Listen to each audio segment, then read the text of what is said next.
இந்த கேபிபாராஸ்லாம் சோசியல் மீடியால ட்ரெண்டிங் ஆனதுனாலேயே, சயின்டிஸ்ட்லாம் சேர்ந்து கேபிபாராவையும், மானையும் கிராஸ் பிரீட் பண்ணி ஒரு ஹைபிரிட் ஸ்பீஷிஸ உருவாக்கியிருக்காங்கங்க.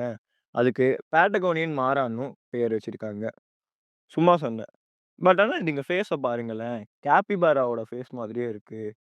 கேபிபாராஸும், கின்னி பிக்ஸோட க்ளோஸ் ரிலேட்டிவ் தான் இந்த பேட்டகோனியன் மாரா. இதுங்கலாம் ஒரு ரோடன்ட் ஸ்பீஷிஸ். இதுங்கலாம் அர்ஜென்டினால இருக்கிற பேட்டகோனியால காணப்படுறதுனாலேயே இதுங்களுக்கு இந்த பேர் வந்தது. இதுங்களோட காதல் வாழ்க்கைன்னு பார்த்தீங்கன்னா, ஒருவன் ஒருத்தின்னு கடைசி வரைக்கும் மோனோகமஸ் பேரா இருக்கக்கூடியதுங்க. ஆபத்தான நேரங்கள்ல இதுங்களால கங்காரு மாதிரியே 6 அடி வரைக்கும் குதிக்க முடியும்னு சொல்றாங்க. அது மட்டும் இல்லாம 45 கிலோமீட்டர் பெர் ஹவர் ஸ்பீட்லயும் இதுங்களால ஓட முடியும். ப்ரீடிங் அப்புறம் இதுங்க குட்டி போடுறதுக்கு முன்னாடி மண்ணுல ஒரு பெரிய குழிய நோண்டி, அந்த குழியில தான் குட்டி போடும். அப்படி அந்த மண் குழியில ஒரே ஒரு ஃபீமேல் மட்டும் குட்டி போடாது.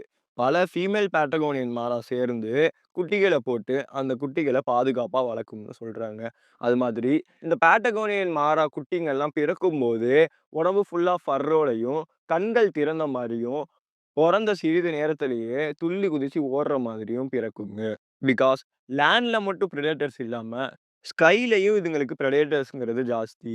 இதுங்களோட பிரெடேட்டர்ஸோட லிஸ்ட் பார்த்தீங்கன்னா, நரிகள், காட்டு பூனைகள்ல இருந்து, ஆகாயத்தில பறக்கிற கழுகுகள் வரைக்கும் எல்லா உயிரினங்களுக்கும் ரொம்பவும் புடிச்ச இரை தான் இந்த பேட்டகோனியன் மாரா.